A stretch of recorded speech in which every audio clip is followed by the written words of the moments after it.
Hello friends, in last session we will discuss about series resonance circuit, bandwidth of a series resonance circuit and basics of parallel circuit. So in last session we will discuss that quality factor of the circuit and the bandwidth of the circuit is inversely proportional to each other. So if you are increase the Q, then your bandwidth of the circuit will decrease. And what is the basic difference between series circuit analysis and parallel circuit analysis? So in series circuit analysis we are concentrate on impedance of the circuit, but while in parallel circuit you have to concentrate on admittance of the circuit. So in parallel circuit you have to consider that voltage across each element is constant, so voltage is considered as a reference axis, while in series circuit current through the circuit is same, so current is considered as a reference axis. So this is the basic difference, that in series circuit current is considered as a reference, in parallel circuit voltage is considered as a reference. Now today we will discuss about the detailed discussion for a parallel circuit. Now in AC series circuit, the opposition to current flow is impedance Z, which has two components, resistance R and reactance X, and from these two components we can construct a impedance triangle. Equation of Z is R plus JX. So R is the real part and X is the imaginary part. Similarly, in a parallel RLC circuit, admittance Y also has two components, conductance G and susceptance B. This makes it possible to construct a admittance triangle that has a horizontal conductance axis and vertical susceptance axis. As we discussed in last session, that conductance is nothing but a inverse of resistance, G is equal to 1 by R, and susceptance is 1 by X. This is the admittance triangle as shown in a figure, that first one is the impedance triangle and second one is the admittance triangle. Impedance triangle is for a series circuit, admittance triangle for a analysis of parallel circuit.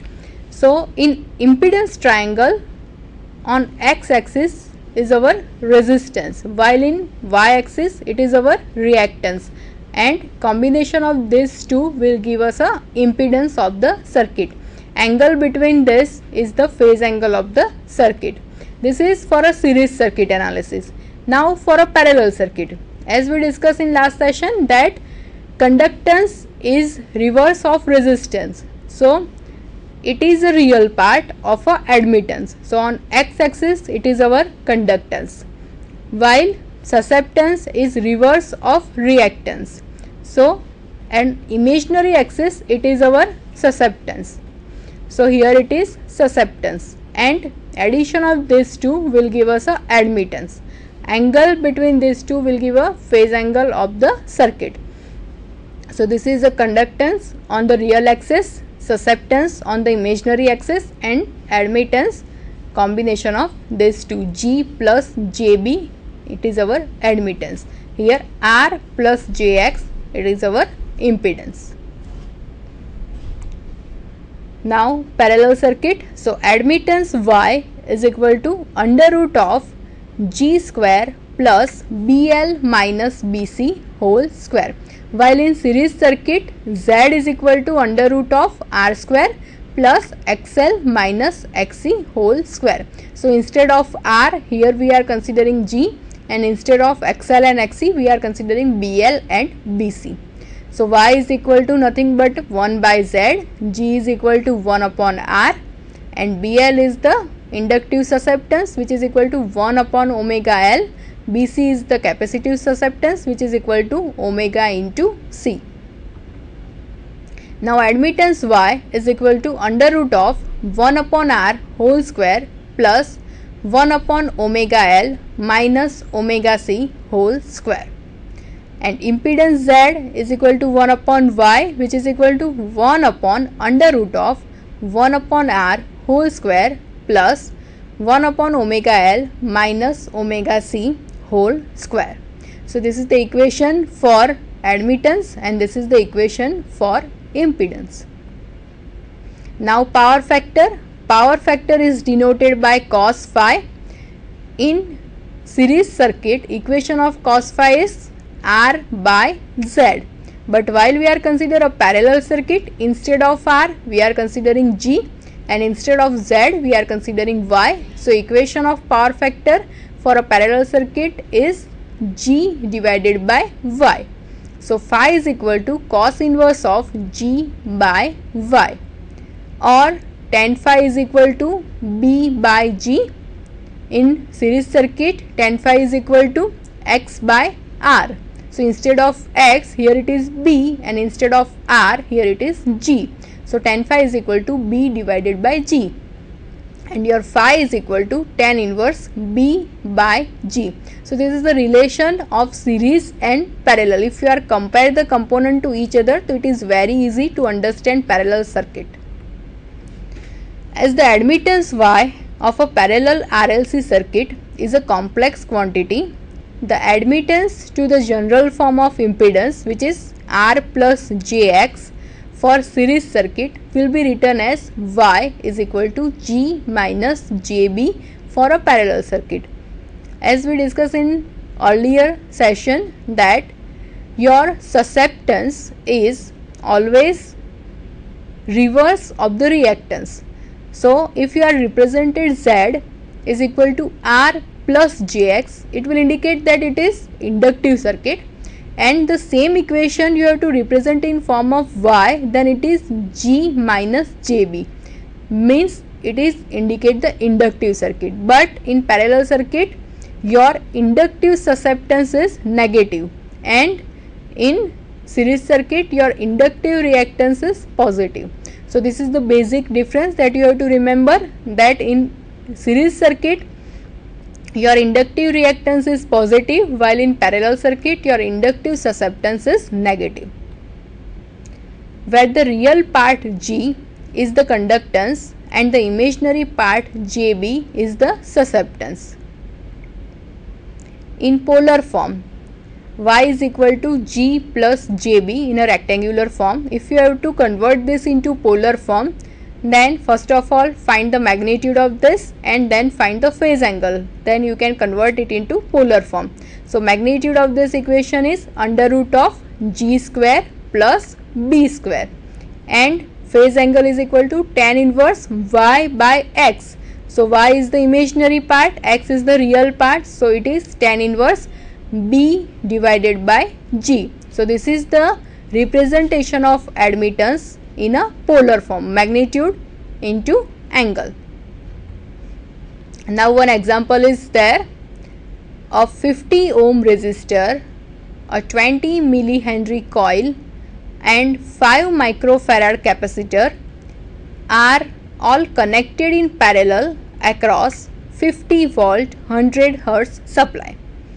So one RLC circuit connected in parallel across 50 volt 100 hertz supply, and you have to calculate the total current drawn from the supply, the current from each branch, and the total impedance of the circuit. As we discussed that in parallel circuit, voltage across each element is constant, but current is changed with respect to the magnitude of elements.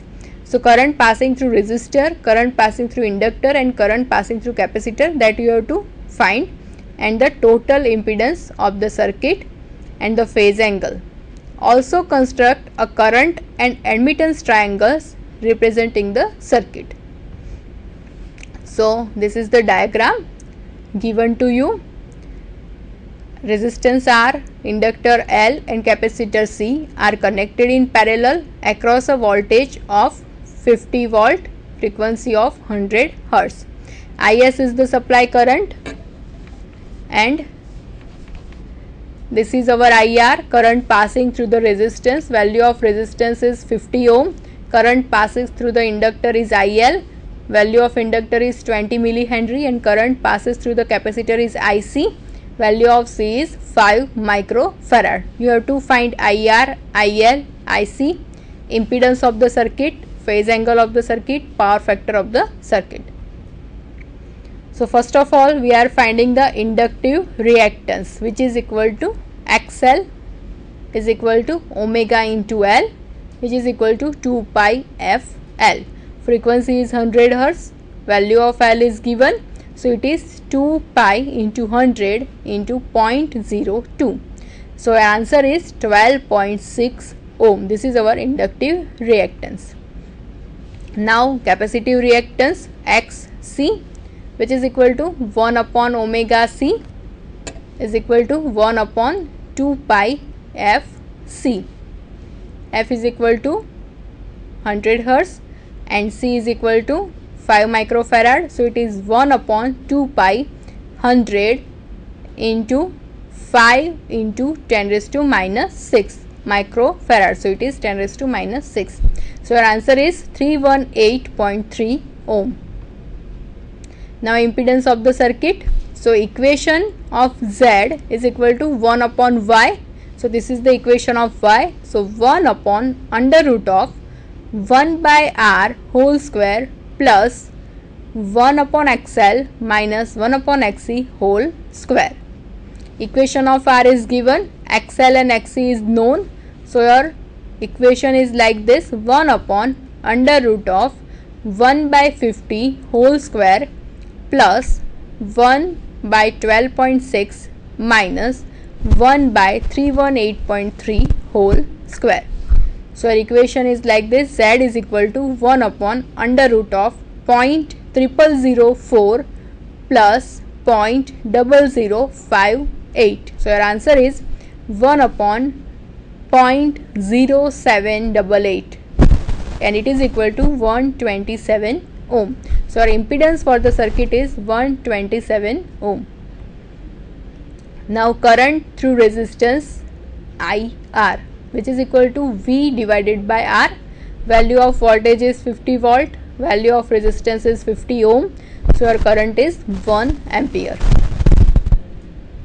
Now current through inductor IL. So IL is equal to V divided by XL. Value of V is given, XL is known. So it is 50 divided by 12.6, which is equal to 3.9 ampere. Now current through capacitor C IC, which is equal to V divided by XC. So V is equal to 50 volt, XC is equal to 318.3. So 50 divided by 318.3. So your answer is 0.16 ampere.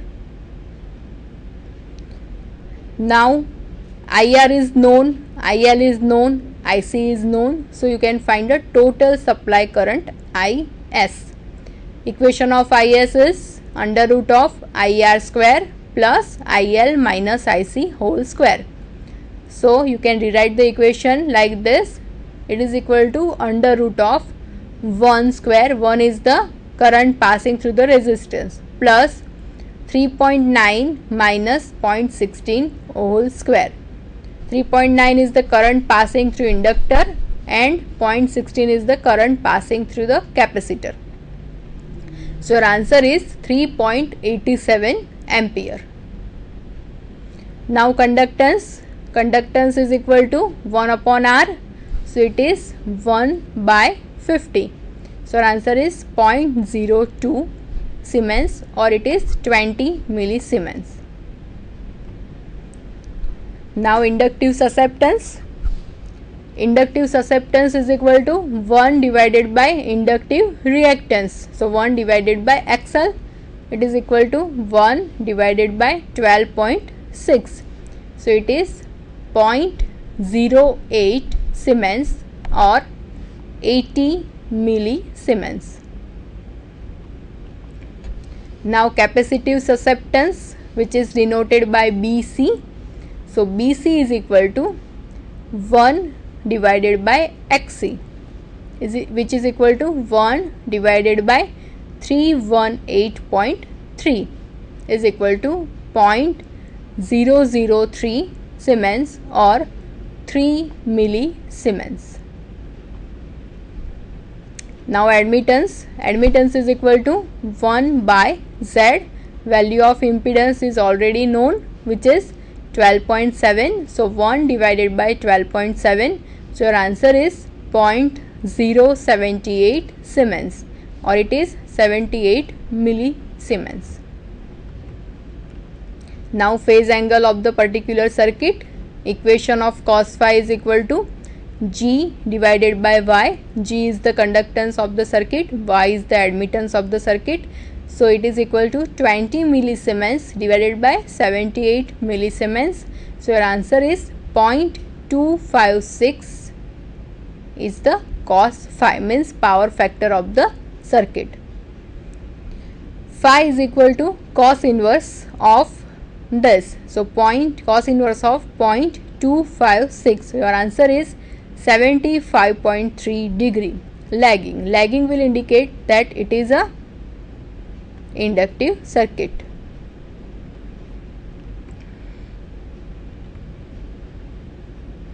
Now current and admittance triangles. As shown in figure, this is our reference axis, voltage is our reference, so this is our reference axis. This is IR, current passing through the resistors, and according to calculation IR is equal to 1 ampere, so here it is 1 ampere. Then this is our IC is equal to 0.16 ampere, so here it is 0.16 ampere. Now this is our IL is equal to 3.9 ampere, and this is the resultant current IS, and angle between reference axis and the resultant current, it is our phase angle, so it is 75.3. according to our calculation it is 75.3, so here it is 75.3. so this is IR 1 ampere, IC 0.16 ampere, IL 3.9 ampere, and resultant current IS is 3.87 ampere. Phase angle of the circuit is 75.3. Now this is admittance triangle. Here it is G,